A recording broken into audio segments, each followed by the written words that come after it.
Hey hello guys, welcome back. I hope आप सब अच्छे होंगे। आज का जो हमारा पार्ट है वो पार्ट 2 है फेसियोला का। तो फेसियोला हम कर रहे थे, ठीक है। तो फेसियोला में हमारा पार्ट 1 हो चुका है, मॉर्फोलॉजी वगैरह हमने उसका देख लिया है। तो आज का जो हमारा टॉपिक है उसमें हम digestive, nervous system, excretory system and reproductive system, तो ये सारे सिस्टम देखेंगे। और फिर इसके बाद वाली वीडियो जो होगी उसमें लाइफ साइकिल और लार्वल स्टेजेस देखेंगे। देन पैरासिटिक एडेप्टेशन करके फेसियोला हमारा फिनिश हो जाएगा, ठीक है। तो ये आपको करना है।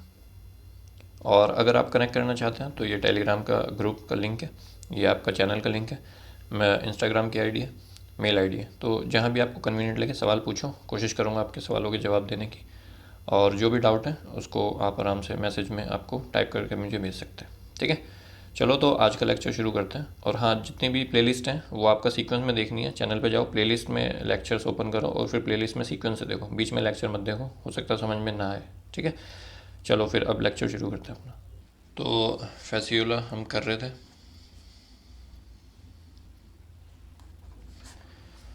ठीक है। तो फैसियोला में पिछले लेक्चर में हमने देखा था कि मॉर्फोलॉजी क्या है उसकी, है ना, बॉडी वॉल वगैरह वो सब देख लिया था। तो आज मैं तुम्हें सिस्टम पढ़ाऊंगा इसकी बॉडी में जो सिस्टम्स होते हैं, जैसे आपका डाइजेस्टिव सिस्टम है, ठीक है, नर्वस सिस्टम है और एक्सक्रीटरी सिस्टम है, रिप्रोडक्टिव सिस्टम है, ठीक है। तो ये चार सिस्टम मुझे आपको बताना है। तो आज की जो वीडियो होगी उसमें यही देखेंगे हम, ठीक है। तो चलो एक एक करके शुरू करते हैं। सबसे पहले डाइजेस्टिव सिस्टम देखते हैं। डाइजेस्टिव सिस्टम, तो डाइजेस्टिव सिस्टम इसका आपको पता है इनकम्प्लीट होता है, हमने पहले भी देख लिया है, क्योंकि इसमें एनस नहीं होता, इनकम्प्लीट होता है बिकॉज ऑफ एब्सेंस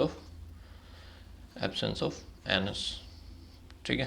तो एनस नहीं होता है इसके पास, तो मतलब माउथ ही जो है वहीं से स्टार्ट होगा इसका। तो क्या क्या होगा इसका डाइजेस्टिव सिस्टम में? एक माउथ होगा, ठीक है। माउथ के बाद फेरिंग्स आएगा, फेरिंग्स आएगा।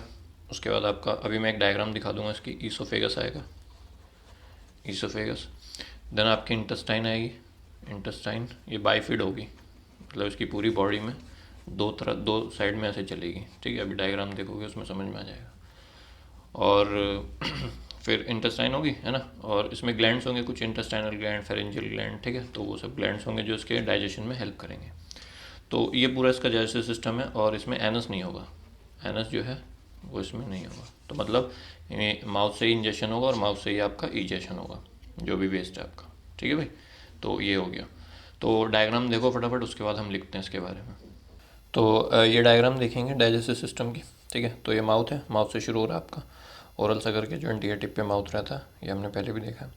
तो माउथ जो है आपका वो लीड कर रहा है फेरिंग्स। तो ये देखो, ये फेरिंग्स दे हुए हैं, ये छोटा सा, ये मस्कुलर फेरिंग्स लिखा हुआ है, ठीक है। और फिर ये आपका कनेक्टेड है ईसोफेगस से, तो ये बीच में आप ईसोफेगस देख रहे होंगे ये, ठीक है। तो ये आपका ईसोफेगस है। देन ईसोफेगस जो है आपका वो आपका देन टर्मिनेट कर रहा है, मतलब ज्वाइन कर रहा है आपका इंटेस्टाइन को। तो ये आपका इंटेस्टाइन है इधर से, और ये इधर से, दोनों साइड से इंटेस्टाइन चल रही है। तो इसलिए हम इसको बाइफिड इंटेस्टाइन बोलते हैं, ठीक है। और इंटेस्टाइन में देखो ये जो ये वाला पार्ट है आपका, ये इसको, इस पार्ट को हम बोलते हैं सीका, ठीक है। और सीका के एंड में जो देख रहे हो छोटे छोटे, ये आपका जो ब्रांच्ड वाला पार्ट है, इसको हम बोलते हैं डाइवर्टिकुला, ठीक है। तो डाइवर्टिकुला के थ्रू ही आपका डिफ्यूजन होता है मीजेनकाइम में, और जो भी जैसे ग्लाइकोजन है, फैट वगैरह है, वो आपका स्टोर होता है इस डाइवर्टिकुलम के थ्रू, आपका मीजेनकाइम में जाके स्टोर हो जाता है, ठीक है। तो ये आपका बाइफिड है, और वो देखो पूरी बॉडी में ऐसे ब्रांचिंग हुई हुई है, पूरी बॉडी में, ठीक है। तो इसोफेगस हो गया, सीका हो गया, है ना। तो इस तरह से आपका इसका इंटेस्टाइन होता है, हाईली ब्रांच्ड होता है बहुत ज़्यादा। जो सीका है वो हाईली ब्रांच्ड है। और उसके अलावा आपका जो माउथ के पास आपका ओरल सकर है, और फेरिंग्स जो है ये आपका इंजेक्शन में हेल्प करते हैं, सक्शन में हेल्प करते हैं बेसिकली। फिर इंटेस्टाइन में आपका फूड पार्टिकल एंटर करता है और डाइजेशन यहीं पे होता है। तो एक्स्ट्रा सेलुलर डाइजेशन हो गया, क्योंकि एंजाइम वगैरह होते हैं यहीं पे, इसको डाइजेस्ट वगैरह कर देते हैं, ठीक है। और कोई सर्कुलेटरी सिस्टम तो है नहीं, तो डायरेक्ट आपका डाइवर्टिकुलम से डायरेक्ट मीजेनकाइम में आपका स्टोर हो जाएगा। तो ये डाइजेस्टिव सिस्टम है। अब इसके बारे में जो मैंने पॉइंट्स आपको बोले हैं वो हम पॉइंट्स लिख लेते हैं, ठीक है। तो डायग्राम देख लिया आपने। अब उसके बाद हम लिखते हैं इसके बारे में कि mouth at anterior region with oral sucker, with oral sucker, ठीक है। उसके बाद आपका it leads into the short pharynx, mouth opens into a short pharynx which is muscular, muscular and has pharyngeal gland, pharyngeal glands, ठीक है। Then this pharynx opens into oesophagus, oesophagus, ठीक है। And this oesophagus opens into intestine, this oesophagus joins the intestine, ठीक है। तो intestine तक हम आ गए। देन आपका इंटेस्टाइन जो है आपकी, इट इज़ बाइफिड इंटेस्टाइन, ठीक है, विच runs along the lateral border. मैंने आपको दिखा ना, लेटरल साइड में जो है वो एंड कर रही है, और यहाँ पे जाके कोई ओपनिंग नहीं है, तो एंड जो है वो ब्लाइंडली है, ठीक है, ओपन नहीं है। एंड यहाँ पे लिख लो कि running along lateral sides and blindly, ठीक है। और जो इंटेस्टाइन है वो हाईली ब्रांच्ड है आपकी, आपने देखा बहुत सारे इसमें ब्रांच निकली हुई हैं, और उसको हम सीके में इनटू सीका है, और सीका के एंड में आपके छोटे छोटे डाइवर्टिकुलम है, जो आपने देखा था ना ऐसे, तो वहाँ पे छोटे छोटे डाइवर्टिकुलम है आपके, ठीक है, डाइवर्टिकुलम, ठीक है। तो ये आपका कुछ इसके डाइजेस्टिव सिस्टम के बारे में बता दिया। अब अगर देखें कि कैसे इसका फीडिंग कैसे होती है इसमें, तो अगर हम फीडिंग की बात करें तो जो फ्लूक होता है आपका, वो बेसिकली जो शीप होती है उसकी इंटेस्टाइन में और बाइल डक्ट में रहता है, तो वहाँ पर जब वो रहता है तो वहाँ से वो लिम्फ हो गया, बाइल जूस हो गया, है ना, या टिश्यूज़ हो गई उसकी, उसके लीवर की, बाइल की, तो उनको सक करता है वो, ठीक है, with the help of oral sucker की हेल्प से सक करेगा। एंड देन माउथ के थ्रू होते हुए जो भी टिश्यूज़ है, बाइल है, लिम्फ है, जो इसने होस्ट से किया है वो इसका एंटर करेगा माउथ से, it sucks and enter through the mouth. Then आपका ओरल सकर माउथ से, और माउथ में एंटर कराने के लिए कौन हेल्प कर रहा है, ओरल सकर, और जो फेरिंग्स है ना आपका, ये भी सक्शन में हेल्प कराता है। सो आप यहाँ पे लिख लो कि oral sucker and pharynx provide सक्टोरियल ingestion, ठीक है। फिर उसके बाद ये एंटर कर जाएगा आपका फेरिंग्स ईसोफेगस के होते हुए आपका इंटेस्टाइन में जाएगा। तो डाइजेशन इसका एक्स्ट्रा सेलुलर है, क्योंकि सेल के अंदर नहीं हो रहा है, आपका सिस्टम है ना, इंटेस्टाइन के अंदर हो रहा है। So digestion is extracellular, ठीक है। And digestive enzymes are also present in the extracellular, मतलब takes place in the intestine, intestine में हो रहा है। And digestive glands are also present, for the digestion of the food, ठीक है, food के डाइजेशन के लिए। देन फूड डाइजेस्ट हो गया वगैरह वगैरह, तो हमारी बॉडी में भी ऐसे ही होता है कुछ कुछ, है ना। फिर हमारी बॉडी में डाइजेशन होने के बाद फिर ब्लड के थ्रू जो होता है वो पूरी बॉडी में जो सेल्स होती हैं उसमें डिफ्यूज़ करता है, मतलब उनके पास जा जाके उनको न्यूट्रिशन प्रोवाइड करता है। बट इसके पास सर्कुलेटरी सिस्टम तो होता नहीं है, तो जो फूड डाइजेस्ट हुआ है वो डायरेक्टली आपका जो बॉडी सेल है यहाँ से डायरेक्टली आपका मीज़ेनकाइम में एंटर कर जाता है, ठीक है। और मीज़ेनकाइम में वो ग्लाइकोजन या फैट की फॉर्म में जो मीज़ेनकाइम है, और जो उसके पास मसल्स हैं जो हमने पिछली डायग्राम में देखी थी, उसमें स्टोर हो जाता है टेम्परेरीली, और जब इसको ज़रूरत होती है तब वो फिर से यूज़ कर लेता है। तो ये 2 पॉइंट और लिख लो, अगले पेज पे लिखाता हूँ। तो वो 2 पॉइंट लिख लो कि there is no circulatory system, so there is no circulatory system, therefore digested food diffuses into mesenchyme, ठीक है। जो उसकी इंटेस्टाइन में जो आपके डाइवर्टिकुलम होते हैं ना छोटे छोटे, तो इन्हीं की हेल्प से वो mesenchyme में डायरेक्ट डिफ्यूजन करा देता है, ठीक है, diffusion into the mesenchyme with the help of diverticulum, ये भी लिख लो। तो ये आपका हो गया। And the food is stored as glycogen and fats, ठीक है, इन द mesenchyme और मसल्स एंड mesenchyme, ठीक है। तो ये आपका हो गया इसका डाइजेस्टिव सिस्टम, सिंपल है, कोई मुश्किल नहीं है। उसके बाद मैं इसका नर्वस सिस्टम बताता हूँ आपको। तो नर्वस सिस्टम की अगर हम बात करें तो नर्वस सिस्टम, चलो एक काम करो, पहले इसकी डायग्राम देखो, फिर मैं आपकी डायग्राम से बताता हूँ उसको। देन ये आपका इसमें नर्वस सिस्टम है। तो नर्वस सिस्टम में इसके बाद सेंस ऑर्गन तो होते नहीं है, लेकिन नर्वस सिस्टम होता है। तो एक पेयर गैंग्लियन है, देखो एक इधर है और एक इधर है, तो सेरिब्रल गैंग्लियन दिया हुआ है। तो एक पेयर है सेरिब्रल गैंग्लियन का जो नर्व रिंग से सराउंड है, ये देखो ये रेड कलर की दिख रही है, तो ये आपका नर्व रिंग है जो इसको सराउंड करके रखी हुई है। यही आपका इसका ब्रेन का पार्ट बना रहा है, ठीक है। और इसमें से नर्व्स निकल रही हैं, एंटीरियर नर्व्स और पोस्टीरियर नर्व्स निकल रही हैं, ठीक है। तो बेसिकली इसमें तीन तरह की नर्व कोड निकलती हैं यहाँ से, सेरेब्रल गैंग्लियन से। एक होती है आपकी डोर्सल नर्व कोड, एक होती है वेंट्रल नर्व कोड, और एक होती है आपके लेटरल नर्व कोड, ठीक है। और इसी से आपके जो है नर्व्स जितनी भी निकलेंगी ये पेरिफेरल ब्रांचेज हैं, फिर इसमें ऐसे ऐसे पेरिफेरल ब्रांचेज निकलेंगे। तो ये आपका वेंट्रल हो गई, ये आपका डोर्सल हो गई, और ये आपका लेटरल हो गई। तो पूरी बॉडी में ये आपका ऐसे रहेगी, ठीक है। तो ये आपका इसका नर्वस सिस्टम हो गया। तो चलो अब इसके बारे में लिखते हैं। तो कोई सेंस ऑर्गन तो है नहीं इसके पास, लेकिन वेल डेवलप्ड नर्वस सिस्टम होता है। So no sense organ, no sense organ but have nervous system, ठीक है। नर्वस सिस्टम है, और नर्वस सिस्टम में हमने देखा कि दो आपके गैंग्लिया हैं, ठीक है। एक पेयर है गैंग्लिया का जो आपका नर्व रिंग से सराउंड हो रखा है, ठीक है। और फिर यहाँ से आपका नर्व कोड निकल रही हैं, जो तीन नर्व कोड है लॉन्गिट्यूडनली निकल रही हैं। एक आपका डोर्सल है, एक वेंट्रल है, और एक आपका लेटरल है, ठीक है। तो ऐसे तीन पेयर में निकल रही हैं। तो यही लिख लो बस कि a pair of cerebral ganglia surrounded by nerve ring, ठीक है।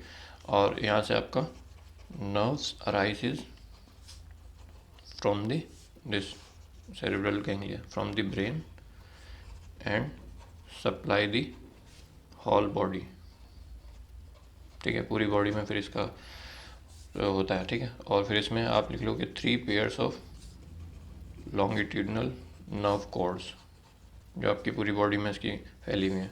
तो 3 पेयर कौन कौन से, एक तो डोर्सल में रहेगी, डोर्सल सरफेस पे, एक लेटरल सरफेस पे रहेगी, और एक आपकी वेंट्रल सरफेस पे रहेगी। So dorsal, lateral and ventral nerve cords. तो ऐसा कुछ इसका नर्वस सिस्टम होता है, ठीक है। अब नर्वस सिस्टम के बाद एक्सक्रीटरी सिस्टम भी देख लो इसका। ये देखेंगे आप एक्सक्रीटरी सिस्टम। तो एक्सक्रीटरी सिस्टम में देखो, ये देखो पूरी बॉडी में से ब्रांच्ड है। तो ये आपका यहाँ से ऊपर का इंटीरियर वाला पार्ट है, और यहाँ से नीचे वाला आपका पोस्टीरियर पार्ट है। थोड़ा सा इसमें डिफरेंस होता है, बस वो बता रहा हूँ। तो देखो ये आप देख रहे हो छोटे छोटे रेड कलर का इसमें पूरी बॉडी में, ये आपकी फ्लेम सेल्स हैं। तो ये आपका जूम डायग्राम मैंने आपको दिखाया है कि कैसे कैसे कनेक्टेड है।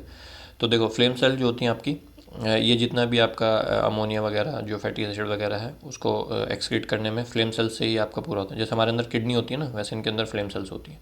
फिर किडनी के बाद हमारी बॉडी में, पूरी बॉडी में एक कनेक्टिंग वो पूरा चलता है कि कौन किसके बाद क्या आता है, PCT D loop of Henle DCT, है ना। तो वैसे इनकी बॉडी में तो फ्लेम सेल्स है। फ्लेम सेल्स आपके ओपन करती हैं कैपिलरी डक्ट में, तो ये कैपिलरी डक्ट में छोटी छोटी। फिर कैपिलरी डक्ट जो है वो आपका ओपन होती है कलेक्टिंग ट्यूब में। तो कलेक्टिंग ट्यूब्यूल जो है वो आपके ऐसे, फिर कलेक्टिंग ट्यूब्यूल्स आपके कलेक्टिंग ट्विग्स में आपके ओपन होती हैं, और ब्रांच्ड होता है, थोड़ा सा बड़ा होता है। तो यहाँ से छोटे से धीरे, ये माइक्रोस्कोपिक होते हैं आपके कलेक्टिंग डक्ट जो होती है ना, वो माइक्रोस्कोपिक होती हैं। तो धीरे धीरे आपका बड़ा होता जा रहा है। फिर आपका एक्सक्रीटरी वेसल में ओपन होंगी, ठीक है। और एक्सक्रीटरी वेसल के बाद आपके एक्सक्रीटरी ट्रंक आएगा, ठीक है। तो ये वाला इंटीरियर में तो ऐसे चलता है आपका, एक्सक्रीटरी ट्रंक के बाद आपका एक्सक्रीटरी कैनाल आ गई। तो ये आपका सेंटर में एक्सक्रीटरी कैनाल है, तो ऐसे चलता है। लेकिन जो पोस्टीरियर वाला पार्ट है ना, तो देखो यहाँ से आप ये देख रहे हो इतना सारा आके एक ही जगह आपका मिल रहा है। लेकिन पोस्टीरियर में क्या हो रहा है, ये आपका एक्सक्रीटरी ट्रंक जो होता है ना, 4-5 होते हैं यहाँ पे, तो ये आपका पोस्टीरियर रीजन में नहीं होता। डायरेक्टली जो एक्सक्रीटरी वेसल्स होती हैं डायरेक्टली आपका ओपन होती हैं एक्सक्रीटरी कैनाल में, बस छोटा सा फर्क होता है। तो ये देख रहे हो, ये आपका एक्सक्रीटरी वेसल है, और ये डायरेक्टली आपका एक्सक्रीटरी कैनाल में ओपन हो रही है। ट्रंक का फॉर्मेशन नहीं कर रही है, ट्रंक आपका इंटीरियर में। मतलब एक पॉइंट था, बता दिया। लिखना मतलब याद रखना हो रख लेना, तुम्हारी चॉइस है, ठीक है। तो कुछ इस तरह से आपका इसका फॉर्मेशन होता है। बस आपको ये सीक्वेंस याद रखना, अगर आता है एग्जाम में तो यस लिख लेना, flame cells, capillary duct, tubules, twig, excretory vessel, excretory trunk, then excretory canal, और फिर आपका एक्सक्रीटरी पोर। यहाँ से तो आपका ये पोर है ही, तो यहाँ से आपका बाहर जो भी फ्लूइड मेंटेनेंस वगैरह हो जाएगा, ठीक है। तो ये आपका एक्सक्रीटरी सिस्टम हो गया। तो एक्सक्रीटरी सिस्टम देखते हैं। तो ये हमने डायग्राम में सारा देख लिया, ठीक है। तो इसको हम क्या बोल रहे हैं, प्रोटोनेफ्रीडियल सिस्टम, क्योंकि इसको हम प्रोटोनेफ्रीडिया बोल रहे हैं ना, जो इसकी फ्लेम सेल्स हैं, प्रोटोनेफ्रीडियल सिस्टम। और इसमें बेसिकली जो क्या क्या होता है इसमें, एक तो इसमें फ्लेम सेल्स होती हैं, ठीक है। और फिर इसमें छोटे छोटे जो जैसे कलेक्टिंग डक्ट होते हैं, जो मैंने डायग्राम में दिखाया आपको, है ना। और उसके बाद जो एक्सक्रीटरी वेसल्स होते हैं, है ना। और उसके बाद आपका एक्सक्रीटरी कैनाल होती है, एक्सक्रीटरी पोर होता है, ठीक है। तो यही सब जो हमने डायग्राम में देखा। तो बेसिकली एक्सक्रीटरी सिस्टम का फंक्शन क्या है, तो ये मैं आपको पहले बता चुका हूँ। ऑस्मो रेगुलेशन का मेनली फंक्शन परफॉर्म करते हैं लोग, जो फ्लूइड मेंटेनेंस होता है बॉडी में। उसके अलावा जो फैटी एसिड हो गया या अमोनिया हो गया, ठीक है, तो इनके एक्सक्रीशन में आपका हेल्प करता है प्रोटोनेफ्रिडियल सिस्टम। जैसे हमारे अंदर किडनी होती है ना, वैसे ही समझ लो इनके अंदर जो आपका फ्लेम सेल्स होती है ना, वो यही सारा काम करता है प्रोटोनेफ्रिडियल सिस्टम, ठीक है। तो बस इसमें लिख लो फटाफट के इट इज़ जो आपका दिस एक्सक्रीटरी सिस्टम या protonephridial system is greatly branched या highly branched excretory ducts. It poses highly branched excretory ducts and flame cells, ठीक है, पूरी बॉडी में फैला हुआ है। ओके, और कैसे फंक्शन परफॉर्म कर रहा है कि सबसे पहले फ्लेम सेल्स हैं आपकी, ठीक है, जो हमने डायग्राम में देखा। फ्लेम सेल जो है आपका ये ओपन करती हैं किसमें, छोटी छोटी एक्सक्रीटरी डक्ट में, जो माइक्रोस्कोपिक डक्ट होती हैं। तो एक्सक्रीटरी डक्ट, फिर ये एक्सक्रीटरी डक्ट जो होती हैं, कुछ 2-4 एक्सक्रीटरी डक्ट जो है जैसे फ्लेम सेल्स है ना, तो ये आपका एक्सक्रीटरी डक्ट में ओपन होंगी। फिर ऐसे 2-3 एक्सक्रीटरी डक्ट जाके आपकी ओपन होंगी इसमें नैरो कलेक्टिंग डक्ट में, कलेक्टिंग डक्ट में, ठीक है। और फिर कलेक्टिंग डक्ट से आपका एक्सक्रीटरी ट्रंक तक पहुँचेंगी, एक्सक्रीटरी ट्रंक। फिर आपका एक्सक्रीटरी ट्रंक से एक्सक्रीटरी कैनाल पहुँचेंगी, एक्सक्रीटरी कैनाल। और फिर एक्सक्रीटरी कैनाल से सीधा एक्सक्रीटरी पोर, एक्सक्रीटरी पोर। तो ये आपका हो जाएगा। तो ये सारा प्रोसेस जो आपका, ये मेनली जो एंटीरियर रीजन है ना, वहाँ पे चलता है, क्योंकि ये ट्रंक जो होते हैं 4 ट्रंक होते हैं वहाँ पे, और वहाँ पे होता है। लेकिन जो पोस्टीरियर वाला रीजन है, जो पोस्टीरियर वाला रीजन है, वहाँ पर जो जितना भी आपका इसके बाद जो होता है आपका, जो कलेक्टिंग डक्ट के बाद एक और पार्ट होता है आपका एक्सक्रीटरी वेसल। तो एक्सक्रीटरी वेसल जो होती है वो आपका एक्सक्रीटरी ट्रंक में खुलती है, फिर ये आपका ऐसे प्रोसेस चलता है। तो ये आपका एंटीरियर रीजन में ऐसा होता है। लेकिन पोस्टीरियर रीजन में क्या होता है, ये जो एक्सक्रीटरी वेसल होती है आपकी, ये डायरेक्टली ओपन करती है एक्सक्रीटरी कैनाल में, तो वहाँ पे ट्रंक व्रंक नहीं होता। तो आपने देखा होगा नीचे नीचे जैसे जा रहे थे हम, तो डायरेक्ट हो जा रहा था, ठीक है। तो ये ध्यान रखना आपको। तो बस इसमें आपका यही था, एक्सक्रीटरी वाले में ज़्यादा नहीं है। उसके बाद मैं आपको रिप्रोडक्टिव सिस्टम और बता देता हूँ, रिप्रोडक्टिव सिस्टम, ठीक है। तो रिप्रोडक्टिव सिस्टम में आपको क्या ये तो आपको पता ही है कि जो क्या बोलते हैं फैसियोला होता है वो आपका हर्माफ्रोडाइट होता है, हर्माफ्रोडाइट। हर्माफ्रोडाइट का मतलब male and female are in the same organism.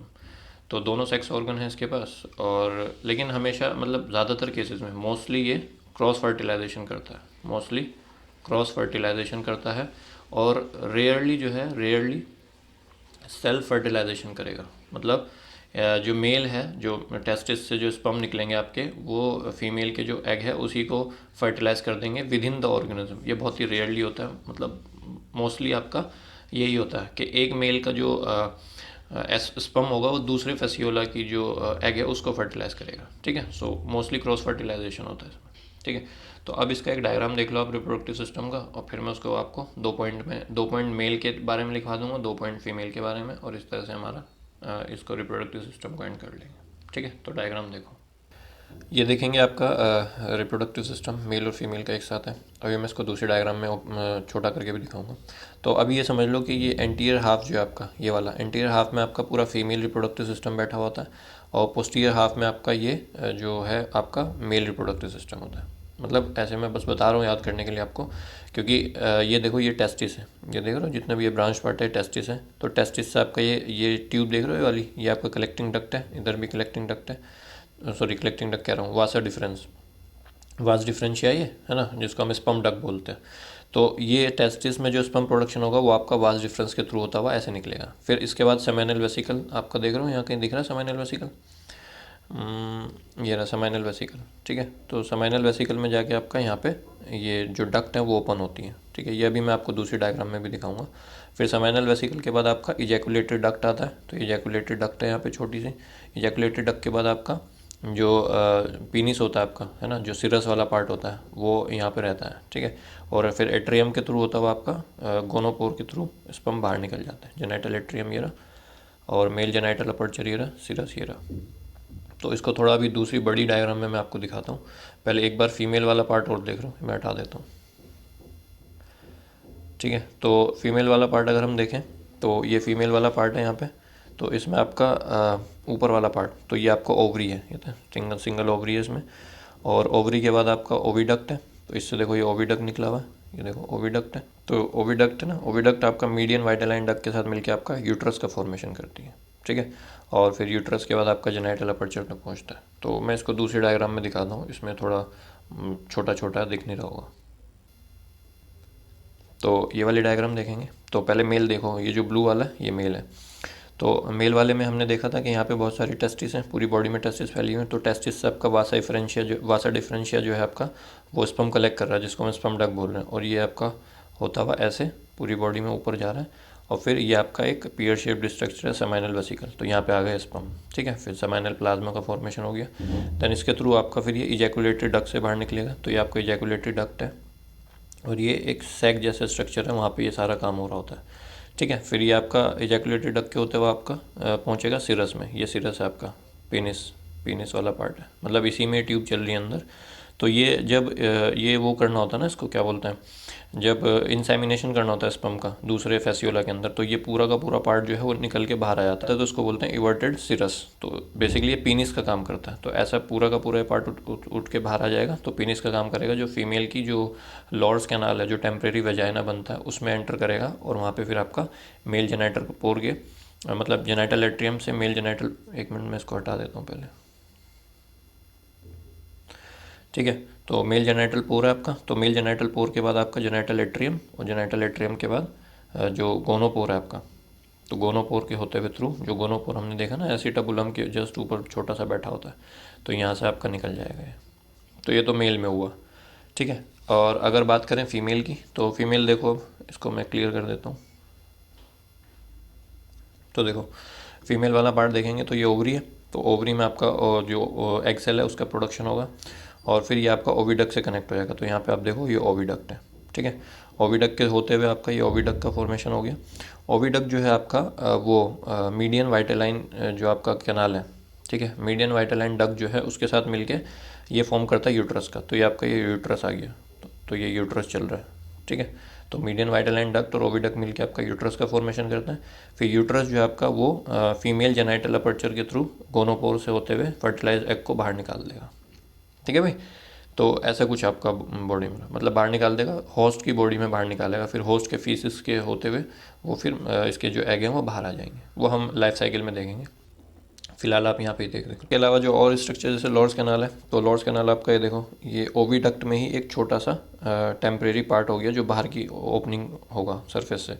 तो इसी में आपका जो मेल सीरस है ना, ये जो है आपका इसमें जाके एंटर करेगा, ये मतलब पूरा बाहर आ जाता है। और बाहर आने के बाद स्पाइनी पीनिस की तरह काम करता है, और फिर ये इसमें एंटर करके फिर अपना स्पर्म इसमें डाल देता है। और स्पर्म इसमें डालने के बाद फिर क्या होगा, एग तो यहाँ से आ ही रहा था ओविडक्ट से होते हुए, तो यहाँ पे फर्टिलाइजेशन होगा। और फर्टिलाइज एग जो है फिर आपका मीडियन वाइटालाइन डक्ट के साथ मिलकर यूट्रस बना देगा ये, और फिर यहाँ पे फर्टिलाइज एग आपके आ जाएंगे। और फिर ये फर्टिलाइज एग ही आपके इसका क्या बोलते हैं गोनोपोर के थ्रू बाहर निकल जाएंगे, ठीक है। उसके अलावा यहाँ पे यॉक रिजर्वोयर है। तो यॉक रिजर्वोयर आपका न्यूट्रिशन प्रोवाइड करेगा आपका। और यहाँ पे मेलिस ग्लैंड और प्रेजेंट है। तो मेलिस ग्लैंड का काम होता है स्पर्म का एक्टिवेशन करवाते हैं, जो स्पर्म आ रहा है ना उसका एक्टिवेशन कराएंगे। और ल्यूब्रिकेशन प्रोवाइड करते हैं, जो एग है ना वो आराम से इस कैनाल में ट्रैवल कर पाए, तो उसके लिए ल्यूब्रिकेशन का काम करता है, ठीक है। तो ये कुछ आपके इसके पार्ट हो गए, क्लियर हो गया होगा। अब हम इसके बारे में लिख लेते हैं। तो डायग्राम देख ली भाई आपने, तो अब देख लो रिप्रोडक्टिव सिस्टम में। तो सबसे पहले एक मेल देख लेते हैं, मेल रिप्रोडक्टिव सिस्टम में क्या क्या हो रहा है। तो आपने देखा कि एक पेयर ऑफ टेस्टिस है, ठीक है, पेयर ऑफ टेस्टिस इसके पास। उस टेस्टिस में आपका स्पर्म का प्रोडक्शन हो रहा है, दिस प्रोड्यूसेस स्पर्म, ठीक है। ये स्पर्म फिर आपका होता हुआ वास डिफरेंस से एंटर करता है, मतलब वास डिफरेंस से जाएगा, वास डिफरेंशिया, ठीक है। ये भी दो होते हैं आपके पेयर में होते हैं। फिर वास डिफरेंशिया से आपका जाके ये एक पियर शेप्ड वेसिकल में जाके आपका वो हो जाएगा, सेमाइनल वेसिकल जिसको हम बोलेंगे, सेमाइनल वेसिकल में जाएगा। फिर सेमाइनल वेसिकल से होता हुआ आपका इजैकुलेटरी डक्ट से निकलेगा, इजैकुलेटरी डक्ट, ठीक है। और इजैकुलेटरी डक्ट के बाद आपका सिरस के थ्रू, सिरस बेसिकली पीनिस को हम यहाँ पे बोल रहे हैं। जो सिरस वाला पार्ट देखा ना आपने, वो जब इजैकुलेशन करना होता है जब इसको, तो ये क्या करता है, ये इवर्ट आउट हो जाता है, मतलब बॉडी से बाहर निकलता है और एक पीनिस की तरह, ऐसे एक स्पाइनी पीनिस की तरह वर्क करता है, जो फीमेल की लॉर्स कैनाल है ना उसके अंदर एंटर करवाता है और वहाँ पर फिर स्पर्म को छोड़ के आता है। ठीक है, तो ये सिरस आपका पीनिस की तरह काम कर रहा है। एंड दिस देन मतलब जब ये एवर्ट करता तब का मैंने बताया। और ये सिरस के बाद आपका ये एक्सटेंड करके genital atrium, genital genital atrium, और फिर यहाँ से आपका mail genital aperture, mail genital aperture. ठीक है, और फिर गोनोपोर के थ्रू, गोनोपोर के थ्रू आपका बेसिकली स्पर्म आउट हो जाएंगे आपके। ठीक है, तो ये सिरस पेनिस जो आपका, ये सिरस सैक में पड़ा होता है, जो आपने सैक स्ट्रक्चर देखा ना एक बड़ा सा ब्लैडर टाइप का, तो वहाँ पे रहता है। तो फिर ऐसा कुछ आपका इसमें प्रोसेस चलता है। ठीक है, तो ये तो मेल का हो गया। अगर हम फीमेल की बात करें, फीमेल की, तो फीमेल रिप्रोडक्टिव सिस्टम में आपका एक ओवरी होती है इसके पास, सिंगल ओवरी, और इस ओवरी में आपका जो ओवम का प्रोडक्शन होता है, जो एग सेल बनती हैं वो आपका ओवरी से बनती हैं, फिर वो आपका ओविडक्ट के थ्रू होते हुए, ओविडक्ट आपका ब्रांच होता है बहुत ज़्यादा। ठीक है, और फिर ओविडक्ट जो है, ओविडक्ट के साथ साथ यहाँ पर एक वाइटेलाइन डक्ट पड़ी होती है, जो आपने डायग्राम में देखी, जिसको हम बोलते हैं median vitelline duct, median vitelline duct. तो ये मीडियन वाइटेलाइन डक्ट ओविडक्ट के साथ मिलकर आपका यूट्रस का फॉर्मेशन करता है। मतलब ये ओवरी आपका, ठीक है, तो ओवरी से जैसी ओविडक्ट निकली, तो ओविडक्ट थोड़ा आगे चल के यहाँ पे मीडियन वाइटेलाइन डक्ट मिल जाएगी इसके साथ, और फिर यहाँ से ये आपका यूट्रस कहलाएगा। ठीक है भाई, तो ये यूट्रस का फॉर्मेशन हो गया। फिर ये यूट्रस जो आपका वो एक्सटेंड करेगा जेनाइटल अपर्चर के पास, genital aperture, sorry genital atrium.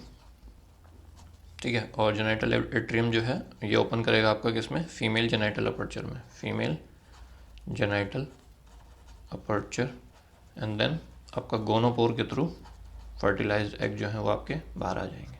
ठीक है, तो ऐसा कुछ हो रहा है आपका। तो इसके अलावा आपका ये तो ये पार्ट होगा इसमें। इसके अलावा इसके पास वाइटेलाइन ग्लैंड्स भी होते हैं, है ना, लॉर्ड्स कैनाल होती है, जो हम पहले भी पढ़ चुके हैं, लॉर्ड्स कैनाल। ये आपका क्या होता है, टेम्परेरी वेजाइना होता है, टेम्परेरी वेजाइना की तरह काम करता है, जिसके थ्रू मेल का जो सिरस होता है, स्पाइनी सिरस, जो स्पाइनी पीनस होता है आपका, वो इसमें एंटर करता है, और इसके थ्रू आपका ये ओविडक्ट जो होती है ना, इसी के साइड में से निकल आती है। तो यहाँ से आपका जो पीनिस है वो एंटर करेगा, सिरस जो है वो एंटर करेगा और स्पर्म छोड़ देगा। तो वो स्पर्म वो ओविडक्ट में फर्टिलाइजेशन करने के बाद फिर फर्टिलाइज एग आपका यूट्रस के थ्रू होता हुआ आगे बढ़ेगा। ठीक है, तो इस तरह से आपका कुछ कर रहा है। और इसके अलावा मेलिस ग्लैंड भी होते हैं इसके पास, मेलिस ग्लैंड, एक सेकेंड। ठीक है, मेलिस ग्लैंड, मेलिस ग्लैंड जो होते हैं आपके ये पड़े हुए होते हैं, ल्यूब्रिकेशन में हेल्प करते हैं। बेसिकली जो स्पर्म है ना, जब स्पर्म एंटर कर जाता है तो उसके एक्टिवेशन में, activation of the sperm and lubrication, जो एग जो है वो ट्रैवल कर पाए आराम से, तो उसके लुब्रिकेशन में हेल्प करते हैं, लुब्रिकेशन ऑफ एग, एग को लुब्रिकेशन प्रोवाइड कराते हैं और स्पर्म का एक्टिवेशन करते हैं। तो ये मेलिस ग्लैंड होते हैं। ठीक है, तो बस यही होता है इसमें, और तो कोई सिंपल सी चीज़ें हैं। ठीक है, डायग्राम आपने देख ली, ये सब हमने देख लिया। अब हम अगली वीडियो में इसकी लाइफ साइकिल पढ़ेंगे, फिर उसके बाद हम इसकी लार्वल स्टेजेस पढ़ेंगे, देन इसकी पैरासिटिक एडेप्टेशन वगैरह करके इसको ख़त्म करेंगे। ठीक है, चलो तो आज की वीडियो में इतने रखते हैं। अगर पसंद आया तो वीडियो को लाइक करें और चैनल को सब्सक्राइब करें। Thank you, bye.